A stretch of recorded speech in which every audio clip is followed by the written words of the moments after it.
احنا كنا متوقعين الذكاء الاصطناعي مش هيوصل ان هو يبقى عنده طفره ان يقدر يطور نفسه. دي اللي هي السنجلاريتي. ما هي السنجلاريتي اهم حاجه فيها ايه بقى؟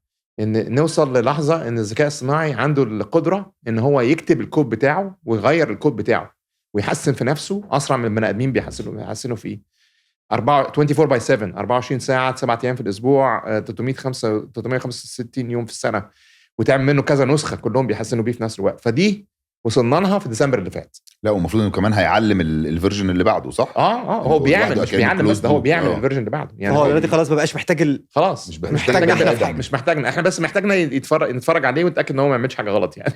انما هو مش محتاجنا خلاص، محتاج بس ان احنا نديله الداتا سنتر والباور والجي بي يوز، انما هو اللي بيحسن في نفس الوقت. خلينا طيب نبسط الموضوع سنه. يعني ايه ان الذكاء الصناعي بيطور في نفسه؟ بمعنى خلينا نعملها في شكل مثل بسيط. حاجه بسيطه زي مثلا ايه؟ الاي كيو اللي هو الانتليجنت كوشنت. الاي كيو ده اللي هو ذكاء البني ادم. تمام. خلاص في حاجه اسمها الاي كيو. اينشتاين كان الاي كيو بتاعه بالتالي حاجه زي 160. الذكاء الصناعي من 3 سنين كان الاي كيو بتاعه زي طفل في الحضانه. يعني ما طلع شات جي بي تي كان ظريف، بس يعني بيعمل غلطات كتير وبيهبل كتير ويعبط كتير وكده لما طلع من حوالي 3 سنين. دلوقتي الذكاء الاصطناعي العالي مش خلي بالك ان في ذكاء اصطناعي عادي اللي هو الناس بتاخده فور فري اللي احنا بنستعمله. ده عبيط، ده اي كلام، ده عبيط، ده اي كلام خالص. في بقى الذكاء الصناعي اللي هو بتدفع له فلوس بقى، اللي هو اعلى حاجه بيبقى بتدفع له في السنه حوالي $1000 او $2000 عشان تستخدمه. ده دلوقتي وصل ان هو بقى زيه زي اينشتاين. يعني الذكاء بتاعه نفس الذكاء بتاع اينشتاين النهارده. ده النهارده. فتخيل ان هو من 3 سنين كان ذكاؤه زي ذكاء الطفل، ودلوقتي بقى ذكاؤه زي ذكاء اينشتاين. وده في سوفت ويرز معينه او ابلكيشنز معينه مقدمه للناس كلها، ولا دي للبيزنسز ولا دي للحكومات؟ لا ده موجود اي حد بس باشتراك يعني باشتراك غالي يعني. نعم ده بس باشتراك غالي، محتاج اشتراك غالي. يعني زي ما قلت تقريبا $1000 ل $2000 50 ل $100,000 يعني في السنه. بس ده لما احنا بنقول ذكاء ان الذكاء بتاعه قاعد بيتطور بقى زي ذكاء اينشتاين. ممكن نفرق. ما انا هكمل بقى هو بقى خلاص بقى اينشتاين. فاينشتاين هيعمل ايه بقى؟ هيبتدي يطور في الذكاء بتاعه. هو يقول لك الله، طب انا جزء من الخوارزميات بتاعتي ان انا لازم اعمل حاجه اسمها ماتريكس مالتيبليكيشنز. ماتريكس مالتيبليكيشنز دي حاجه اساسيه جدا في الذكاء الصناعي بيشتغل ازاي.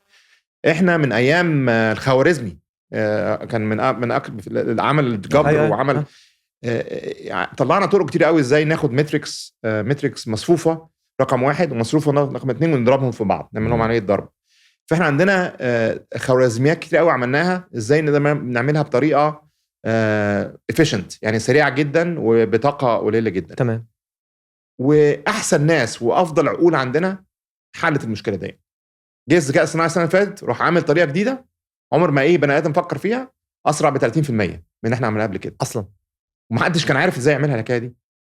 ولسه الذكاء الصناعي امبارح في واحد مشهور قوي في مجال الكمبيوتر ساينس، في مجال عالم الحواسب، اسمه ديفيد كنوث، عنده مشكله جديده في الجوريثم معين مش عارف يحله خالص. ما كانش بقاله 40 سنه بيحاول يحله مش عارف يحله.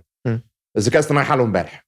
الراجل جاله عقده نفسيه، قال لك خلاص كده واضح ان هو الذكاء الصناعي وصل لمرحله اكتر من البشر. خلاص عدى المقدره الذهنيه للبني ادم. للبني ادم العادي، لانه اينشتاين طبعا مش عادي.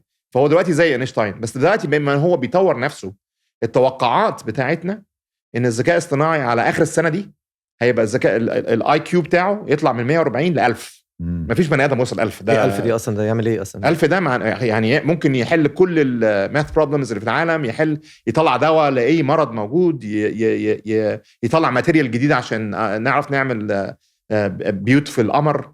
خلاص يعني ده هيحصل اخر السنه دي، احنا كلنا واثقين في كده. وفي نفس الوقت لما يكون في ذكاء صناعي بالقوه دي يقدر يعمل روبوتس بقى. ما هو الروبوتس بتعتمد على الذكاء الصناعي طبعا. ان انت عندك روبوت هو اللي يخش، وهو اللي بدل ما الجماعه اللي قاعدين يشيل الترابيزه ويحطها، لا هم اللي قاعدين بيصورونا وقاعدين ورا المكنه، لا هيجي الروبوت يخش يعمل لك الحاجات دي كلها. خلاص، وهيبقى سعره بأقل كتير من سعر البني ادمين، وما بيكذبش عليك وما يسرقش منك وما يضحكش عليك. طبعا انا متاكد انهم متواثقين فيهم، التيم بتاعكم فظيع. انما ده الطفره اللي هتحصل السنه دي، ده اللي احنا متوقعينه هيحصل على اخر السنه دي.